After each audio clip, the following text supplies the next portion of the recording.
What advice would you give to somebody who, apart from come to me for coaching because I'm a fantastic teacher, what advice would you give to somebody who is just not even started, they're maybe even thinking about it, they might even think they're not capable of getting into property, but they know that, do you know what, I need another stream of income, I want a better pension pot. What advice would you give them? I would say start networking. So we do various different networks, and I think I wouldn't just go to one either. I'd go to a few different ones and find one which you feel fits you. Because some of them are quite formal, some of them would be, a bit more informal, some of them are just like drop in for a coffee networks, whereas some of them do like structured education around it.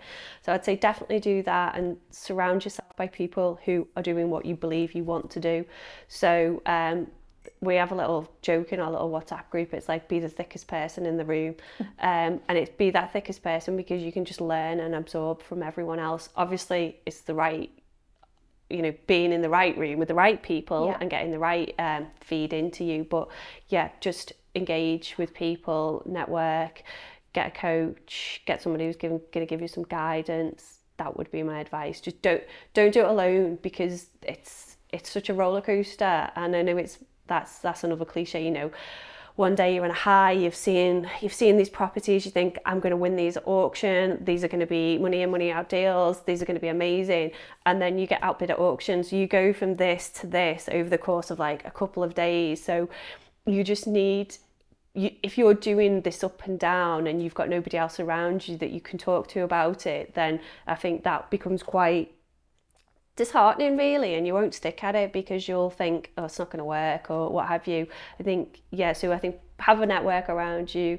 I think you also need to do something about your own resilience and make sure that you're resilient and you're adaptable, because the market changes, strategies change, interest rates have gone up now, so you just need to adapt to that. And do you know how you can adapt to changes in the market if you're sat on your own and you're not engaging with other people? I wouldn't, okay, I've worked in a bank, so I understand interest, I understand inflation, I understand some of those things, but that's very specific to me. But there are still millions of things I don't know, where I pull on people, I ask people things daily, I phone people, I engage with people. I think, just surrounding yourself by people who have done what you're doing or what you want to be doing. Definitely. And I think that this is where I wouldn't say against, I see on Facebook sometimes, different networking groups on Facebook, online, and they're like, oh, when I get into property, what can I do? And a lot of people will say, don't pay for a coach, don't pay for a mentor, just learn from other people. And I think that's good and well. Like you said, be the thickest person in the room, be the most humble person in the room, go in and think, I don't know anything, I'm going to absorb. When you go in with that mindset, you very quickly, well, I did, I think I don't mean this arrogantly, but I'm quite attuned and I'm quite astute to people who are talking bullshit and who aren't. Because I don't know why, I've just got like this really good bullshit radar, and I listen to people, and you hear one person doing this I don't know essay strategy, then another person doing an essay strategy, and you can hear how people are doing it differently. You can see who's successful, you can see who's not. The social media does hide a lot of things. There's more to it than what you see on social media. But when you listen to other people and you are open to learning from other people, that's all good and well, but some people really need the structure as well. And that's what I found when people are saying, oh, don't pay for this, don't pay for that. I think if you want to get further on ahead, at the end of the day, I couldn't rock up into a school, into a secondary English classroom and say, I'm here to teach A-level literature, without having paid for my degree to learn how, or my postgraduate degree in education, to learn how to teach that subject. You've got to invest in yourself. I want to just mention as well, you mentioned resilience, because, and then this is where I have an issue when people in property, they're like, you've got to take 10x action every day, boom, boom, boom, massive action. That's all good and well, but it's unsustainable. I think it's really unsustainable, especially if you've got another job and a life and you want to sleep and eat at the same time. I think you made a really good point. You said it's one day you're up here and then you're down there. It's like a roller coaster. I think what a lot of people get really they immerse themselves in with these hyper people, and there's a lot of hype and there's a lot of excitement. You know, it was saying before, how are you doing? Yeah, I'm excited. Yeah. It's not always that exciting. It can be scary. I think this is where a good coach comes in as well. I think it's not just about coaching about property, it's coaching to help somebody to adapt to a situation and having that adaptability, because resilience is completely episodic. And I think in some networking events, or you know, certain people in property, I think they have this massive hype about them, get everybody really excited, and I think that level of expected resilience for people to think that they can, you know, I've got to be this resilient or I won't succeed. I think it can be quite toxic as well. So I think you're right in what you're saying, going to different networking groups, surrounding yourself with different people, and yeah, obviously getting a coach or mentor, or even doing like a course in something to help you. But I think you will always, I feel like when I'm ready to scale, I'll need somebody to take me through that process, because I like structure, I like being told what to do, and I like bouncing ideas off somebody. What would you say then to somebody who's thinking about getting into property, but thinks that they wouldn't ever be able to find the money? Like, do you think you can start with no money? Like all these people say, oh, no money down and all the rent to rent bullshit. Sorry, it is. Is that a leading question? Rent to rent is bullshit. You can answer however you want. So can you get into property without any money? I guess people have proven that they have, or so I guess on a very, very straight level, the answer would be yes, you could do rent to rent. You know, I don't think rent to rent even is no money down, because you need money for solicitors' contracts to draw up those rent to rent agreements. You can get into property probably with less money than you perceive you can, but I don't think it's you know, I've got zero in the bank and I can get into property tomorrow. I think you need to have either support from people like your family and friends who will angel you or do that work with you, or another option with regards to like no money down, potential lease options. So Carl and I have done a couple of lease options, and again, that's an opportunity. I don't think it's no money down. Again, you need money for solicitors. It depends on the property that you're doing the lease option with, but that is an avenue for, I don't have to go out and get a 25% deposit to buy this house or to bridge this house, or so lease options would be another avenue that people could do. Again, hard.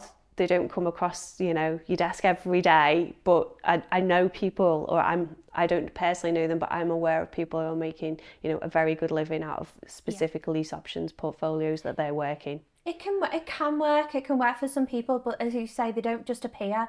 And I think what happens is when people say that these courses advertised, which I'm sure are great, and you know, the people who are doing these strategies, they're doing really well.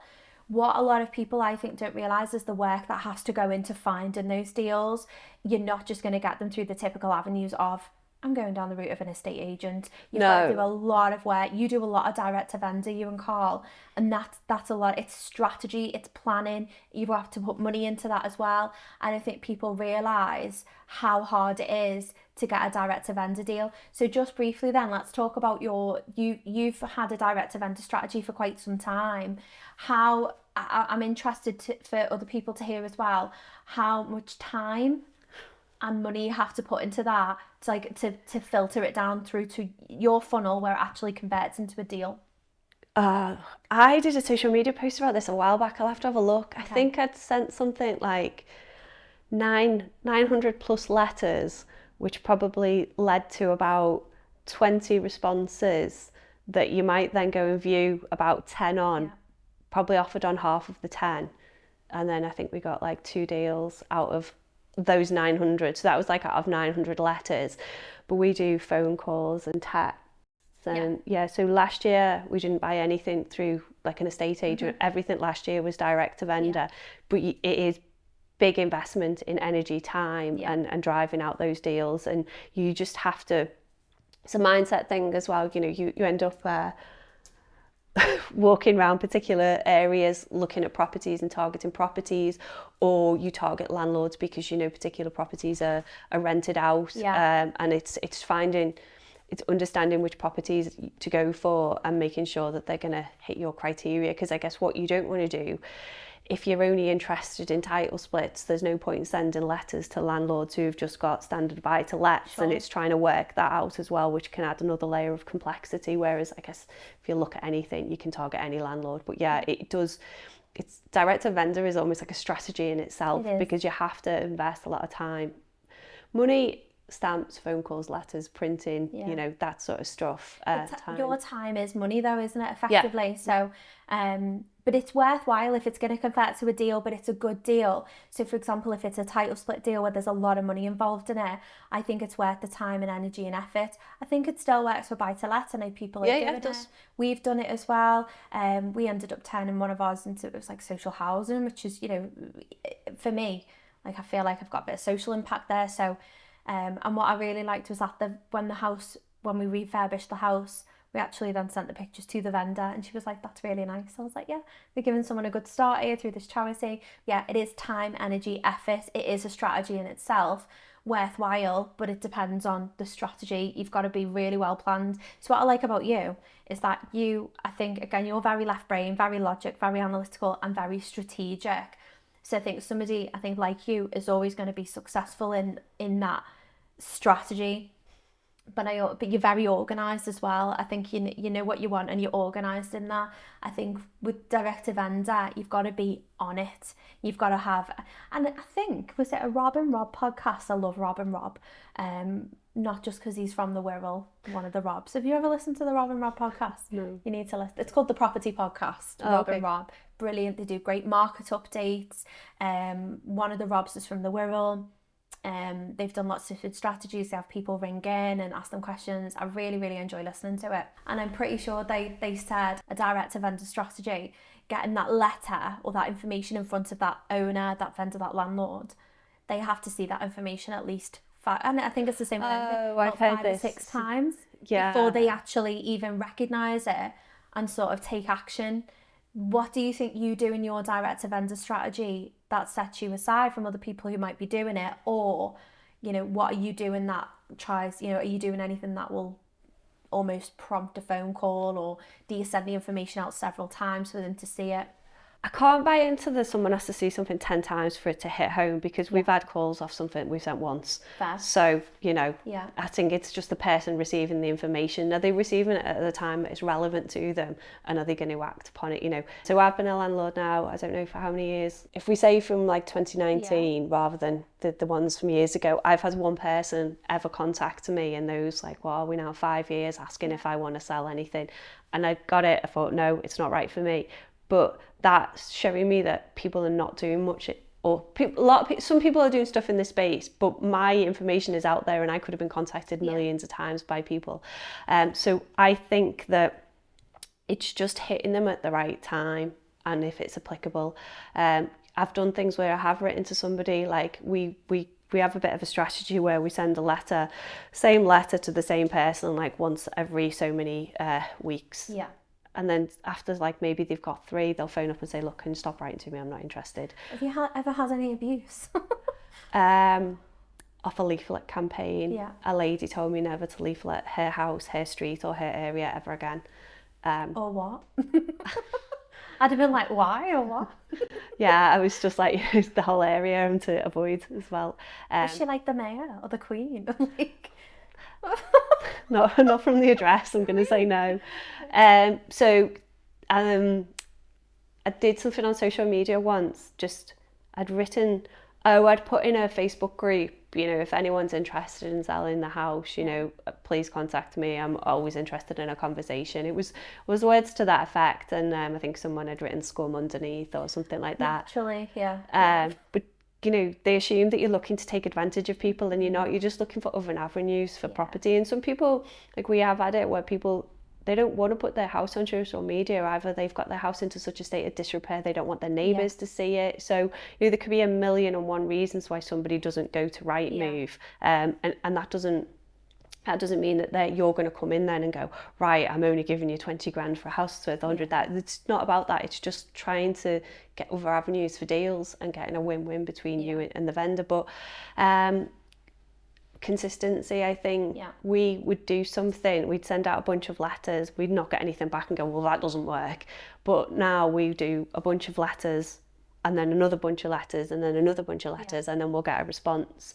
I think we also stupid little things, like we used to send everything out on the 1st of the month and then wait for a month and then send the next one. So now we'll, instead of sending, I don't know, like say 100 letters out on day one, we'll all do 20, 20, 20, 20, and then you might get just staggering. And then if you get a call once a week as opposed to calls and then nothing, it just gives you a little bit more like, oh, I've had a response, I'll carry on. And got that momentum then, haven't you? You're not just sort of hitting a brick wall and having to wait or whatever. And you did say the word consistency. I think that's the operative word in business in general, isn't it? If you're not consistent, you won't get results. And a lot of people say to me, you know, is property hard? There's a lot of learning, there's a lot of mindset shifts, there's a lot of sort of perceptions and preconceptions and assumptions that you have to challenge. You know, you've got to drop your ego and all of that. But people say, is property hard? Well, if you've got the ability to learn, it's not really that difficult. What's difficult is remaining consistent. Discipline. It's discipline and consistency, and that's where people fail. You fail when you don't show up, I think. But it's good to hear everything that you're doing, and I really appreciate you, especially when I WhatsApp you. I'm like, what do you think of this? What do you think of that? Because I don't always get out it. I can't always go to a lot of networking events because obviously I coach in the evenings. Whether that's leadership or property, I can't always get out to go to them. So I do always appreciate the people that I've got in my own little network, like yourself. I've got other friends as well who I'll text that I appreciate their input, and I'm like, saves me going to the networking events as well. How am I doing your donkey work? You're basically my donkey. Yeah, I'm only joking. So thank you very much for coming. So can you just tell everybody where they can follow you on social media? Oh, yeah. So LMKB Property Services, and going back to the start, so that's LMKB Property. Yes, just Louise Murphy on Facebook, and then Carl Bedard is my partner.